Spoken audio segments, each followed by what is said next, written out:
नमस्कार, स्वागत है आपका पैगाम 24 पर। 11 मार्च की सुबह 9:30 बजे पाकिस्तान में क्वेटा से पेशावर जाने वाली जाफर एक्सप्रेस ट्रेन को हाईजैक कर लिया जाता है। ये दोपहर 1:30 बजे के लगभग अपने रूट के सबसे वीरान एरिया से गुजर रही थी। 1500 किलोमीटर का सफ़र तय करने वाली इस ट्रेन में लगभग 450 यात्री सफ़र कर रहे थे, तब उसे BLA द्वारा हाईजैक कर लिया जाता है। पाकिस्तान में जाफर एक्सप्रेस सबसे लंबी दूरी की ट्रेन है जो क्वेटा से पेशावर का सफ़र तय करती है। इस ट्रेन के रेलवे ट्रैक के साथ साथ नेशनल हाईवे भी चलता है, लेकिन कुछ जगह पहाड़ी इलाका होने की वजह से हाईवे और रेलवे ट्रैक की दूरी बढ़ जाती है। यह ट्रेन कई टनल से होकर गुजरती है। जब यह ट्रेन बोलन दर्रा के मस्कफ के पास टनल नंबर 8 से गुजर रही थी, तब एक धमाका होता है। आसपास की पहाड़ियों में छुपे BLA के लोग धावा बोल देते हैं। इस ट्रेन में सिक्योरिटी गार्ड होते हैं, क्योंकि इस ट्रेन पर पहले भी कई बार BLA के लोग हमला कर चुके थे। सिक्योरिटी गार्ड और BLA के बीच में गोलाबारी होती है और कई लोग दोनों तरफ से मारे जाते हैं। BLA के द्वारा सभी यात्रियों को बंदी बना लिया जाता है और सरकार से अपने लोगों की रिहाई की मांग की जाती है। हालांकि बाद में पाकिस्तानी फोर्स इस मसले को हल कर लेती है, लेकिन अब सवाल ये है कि BLA क्या है, कौन है ये लोग और क्यों अपने ही मुल्क में अपने ही लोगों पर हमले करते हैं। BLA यानी बलूच लिबरेशन आर्मी और पाक आर्मी और पाक सरकार में बहुत पुरानी तकरार है। तो आज इस वीडियो में बलूचिस्तान के इतिहास और BLA के इतिहास को जानने की कोशिश करेंगे। बलूचिस्तान उन इलाकों में से एक है जहां दुनिया की सबसे पुरानी सभ्यताओं ने जन्म लिया। इसकी तारीख बेबीलोनिया यानी बाबुल और मिस्र की सभ्यताओं से भी पुरानी है। लगभग 9000 साल पहले आज के क्वेटा के पास मेहरगढ़ एक शहर बसा था, जो उस वक्त दुनिया का सबसे बड़ा शहर था, जिसकी आबादी लगभग 20,000 थी। इस शहर के निशानात आज भी मौजूद हैं। इतिहासकारों का मानना है कि जब यह शहर उजड़ गया तो मेहरगढ़ के लोग ही पंजाब और सिंध में जाकर बस गए। इन्होंने ही सिंधु सभ्यता की नींव रखी थी। हड़प्पा और मोहनजोदड़ो जैसे बड़े शहर बसाने में यहाँ से जाने वाले लोग भी शामिल थे। लगभग 4000 साल पहले जब सिंधु सभ्यता का अंत हुआ तो यह शहर वैदिक सभ्यता के प्रभाव में आया। इसके बाद यह इलाका अरब और ईरानी सल्तनत का हिस्सा रहा। सवाल यह है कि बलूच लोग कौन हैं, ये लोग कहाँ से आए हैं। बलूचिस्तान की कलात रियासत के आखिरी शासक मीर अहमद यार खान अपनी किताब इनसाइड बलूचिस्तान, जिसमें वे लिखते हैं कि बलूच लोग खुद को पैगंबर इब्राहिम का वंशज मानते हैं। वे शाम यानी सीरिया के इलाके में रहते थे। वहाँ बारिश की कमी और काल की वजह से इन लोगों ने पलायन शुरू कर दिया। सीरिया से कई कबीलों में लोग चलते चलते ईरान पहुंच जाते हैं और वहां डेरा डाल लेते हैं।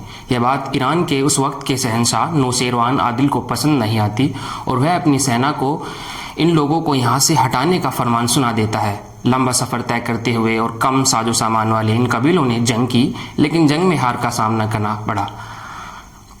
फिर शहंशाह इन्हें और आगे जाने के नए इलाके तलाश करने के लिए उत्तर की तरफ रास्ता छोड़ देता है।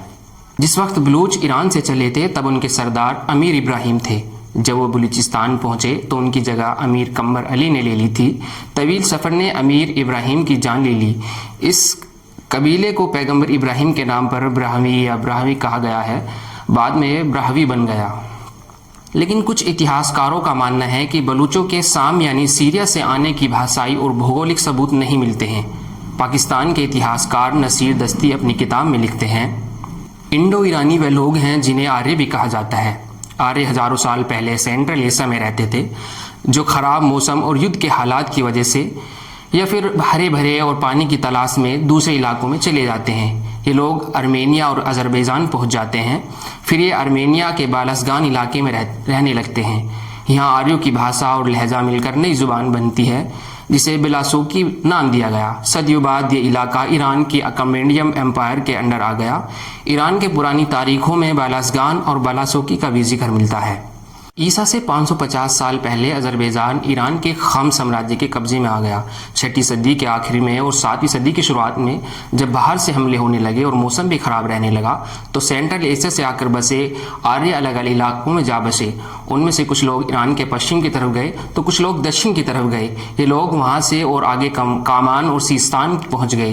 यही इनका नाम बालास से बदलकर बलोच और बोली बालोसोगी बदलकर बलूची हो गया। धीरे धीरे ये लोग सिस्तान से आगे होते गए। इसी इलाके को बाद में बलूचिस्तान कहा जाने लगा। लगभग 1000 साल तक यह इलाका ईरान के प्रभाव में रहा। फिर जब अरब सेना ने 7वीं शताब्दी में आक्रमण किया तो ईरान की सेना के साथ मिलकर इन कबीलों ने अरब सेना से जंग की। फिर बाद में बलूच के एक सरदार शाहसवार ने अरबों से संधि कर इस्लाम कबूल कर लिया। बलूचिस्तान में अरब शासन 10वीं शताब्दी के अंत तक चला। फिर महमूद गजनवी से लेकर मंगलों का आक्रमण मकरान से गोमल तक आज भी मंगलों के अत्याचारों को याद किया जाता है। कई सौ साल बाद जब हिंदुस्तान में मुगलों का शासन हुआ तो वह बलूच लोगों के सहयोगी बन गए। इस दौरान बलूचिस्तान की कलात इलाके में सेवा वंश का शासन था। इसे एक हिंदू राजवंश माना जाता था। इस राजवंश की एक प्रसिद्ध शासक रानी सेवी थी। इसके नाम पर बाद में कलात क्षेत्र का नाम पड़ा। भारत में मुगल शासक अकबर ने 1570 के दशक में बलोचों की मदद से कलात पर हमला किया और सेवा राजवंश से इसका नियंत्रण छीन लिया। 17वीं सदी के बीच मुगलों की पकड़ कमजोर होने लगी और बलोच जनजाति ने विद्रोह करना शुरू कर दिया। 18वीं सदी तक मुगलों ने यहाँ शासन किया, लेकिन बलूचों ने उन्हें यहाँ से खदेड़ दिया। यहाँ से बलूचों ने कलात में अपनी रियासत की बुनियाद रखी और बलूचिस्तान में बलूचों का शासन शुरू हुआ। कलात के बलूच बहरी जनजाति खान जो आधुनिक पाकिस्तान बलूचिस्तान में रहती थी, जो कलात के शासक थे, वो कभी पूरी तरह से स्वतंत्र नहीं थे। वो हमेशा एक सर्वोच्च शक्ति थी जिसके अधीन थे। शुरू के समय छोटे सरदार थे। बाद में इन्होंने दिल्ली के मुगल सम्राट और कंधार के शासकों का आदेश का पालन किया और मांग पर सैनिकों की आपूर्ति की। जैसे जैसे मुगल सत्ता कम होती गई, सरदारों ने खुद को बाहरी हस्तक्षेप से कुछ हद तक मुक्त पाया। बलूचिस्तान पर अंग्रेजों ने भी कब्जा किया। बलूच राष्ट्रवादी आंदोलन 1666 में स्थापित मीर अहमद के कलात की खानत को अपना आधार मानता है। मीर नासिर खान की 1758 में अफगान की अधीनता कबूल करने के बाद कलात की सीमाएं पूर्व में डेरा गाजी खान और पश्चिम में अब्बास तक फैल गई। ईरान के नादिर शाह की मदद से कलात के खानों ने ब्रूही आदिवासियों को एकीकृत कर सत्ता पर काबिज हो गए। 1840 के बाद अंग्रेजों ने इस क्षेत्र पर अधिकार जमा लिया। 1870 में अंग्रेजों ने कलात के खानों और बलूचिस्तान के सरदारों के बीच झगड़े की मध्यस्थता की। वर्ष 1876 में रॉबर्ट सैंडमैन को बलूचिस्तान का ब्रिटिश एजेंट नियुक्त किया गया और 1880 तक इसके ज़्यादातर इलाके ब्रिटिश साम्राज्य के अधीन आ गए। 1939 में अंग्रेजों की राजनीति के तहत बलूचों की मुस्लिम लीग पार्टी का जन्म हुआ, जो हिंदुस्तान की मुस्लिम लीग से जा मिली।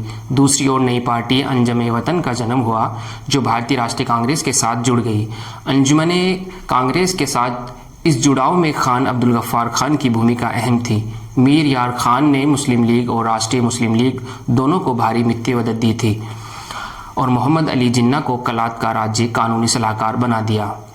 अंग्रेजों ने बलूचिस्तान को 4 रियासतों में बांट दिया: कलात, मकरान, लासबेला, खारान। 20वीं सदी में बलूचों ने अंग्रेजों के खिलाफ संघर्ष छेड़ दिया। इसके लिए 1939 में राष्ट्रवादी संगठन अंजुमन इत्तेहाद बलूचिस्तान का गठन हुआ। भारत पाक विभाजन के समय जिन्ना की सलाह पर यार खान 4 अगस्त 1947 को बलूचिस्तान के पाक विलय के दस्तावेज पर दस्तखत करने को राजी हो गया, लेकिन उनके भाई प्रिंस अब्दुल करीम ने अपने भाई के फैसले के खिलाफ विद्रोह कर दिया। बाद में जिन्ना के धोखे का जानकर अंत में यह निर्णय हुआ कि बलूच एक आज़ाद मुल्क बनेगा। कलात के खान ने बलूची जनमानस की नुमाइंदगी करते हुए बलूचिस्तान का पाकिस्तान में विलय करने से साफ इनकार कर दिया। अंततः पाकिस्तान ने सैनिक कार्रवाई कर जबरन बलूचिस्तान का विलय कर लिया। 11 अगस्त 1947 को बलूचिस्तान अधिकृत रूप से एक आज़ाद मुल्क बन चुका था। फिर भी 27 मार्च 1948 को पाकिस्तान ने बलूचिस्तान पर हमला कर उसको अपने कब्जे में ले लिया। इसके बाद पहली बगावत निसार खान और अब्दुल करीम खान ने कर दी। 1948 में बलूच राजकुमार अब्दुल करीम खान के नेतृत्व में विद्रोह की शुरुआत हुई और गुरिल्ला पद्धति से पाकिस्तान सेना के खिलाफ सशस्त्र संघर्ष किया गया, जो अब तक जारी है। आमतौर पर यह माना जाता है कि मोहम्मद अली जिन्ना ने शासक मीर यार खान को पाकिस्तान में शामिल होने के समझौते पर दस्तखत करने के लिए मजबूर किया था। अब बलूचिस्तान के लोग पाकिस्तान की सरकार या पाक आर्मी से क्यों जंग कर रहे हैं? जब भारत पाकिस्तान का विभाजन हुआ तो बलूचिस्तान पाक का हिस्सा रहा, लेकिन बलूचिस्तानी कभी नहीं चाहते थे कि बलूचिस्तान किसी भी मुल्क का हिस्सा रहे। तब से यही लोग अपने अधिकारों की मांग कर रहे हैं। हालांकि कुछ मुल्क BLA को आतंकवादी संगठन घोषित कर चुके हैं, जिसमें अमेरिका और पाकिस्तान भी शामिल है। भारत BLA को आतंकी संगठन नहीं मानता। पाकिस्तान में कुल 4 सूबे हैं: पंजाब, खैबर पख्तूनख्वा, सिंध और बलूचिस्तान। क्षेत्रफल के लिहाज से बलूचिस्तान सबसे बड़ा है, जिसकी आबादी 1,44,00,000 के लगभग है। पाकिस्तान के कुल प्राकृतिक संसाधनों का 20% यहीं पर है। बलूचिस्तान में तांबा, कोयला, सोना और यूरेनियम का बड़ा भंडार है। यहाँ से पाकिस्तान की आधी की ज़्यादा ज़रूरतें पूरी होती हैं। लेकिन इसके बदले स्थानीय बलूची लोगों को ना तो रोज़गार मिला है और ना ही रॉयल्टी। हालांकि दिखावे के लिए दी गई रॉयल्टी भी यह कहकर वापस ले ली जाती है कि गैस निकालने की लागत अधिक है। इससे बलूचिस्तान पर कर्जा बढ़ता जा रहा है। बलूचिस्तान पर पाकिस्तान अपनी हुकूमत तो चलाना चाहता है, लेकिन बलूची लोगों को राजनीतिक अधिकार देने का तैयार नहीं है। लिहाजा बलूचिस्तान में विरोध की आवाज़ बुलंद हो गई है, जिसे दबाना उसके बस की बात नहीं है।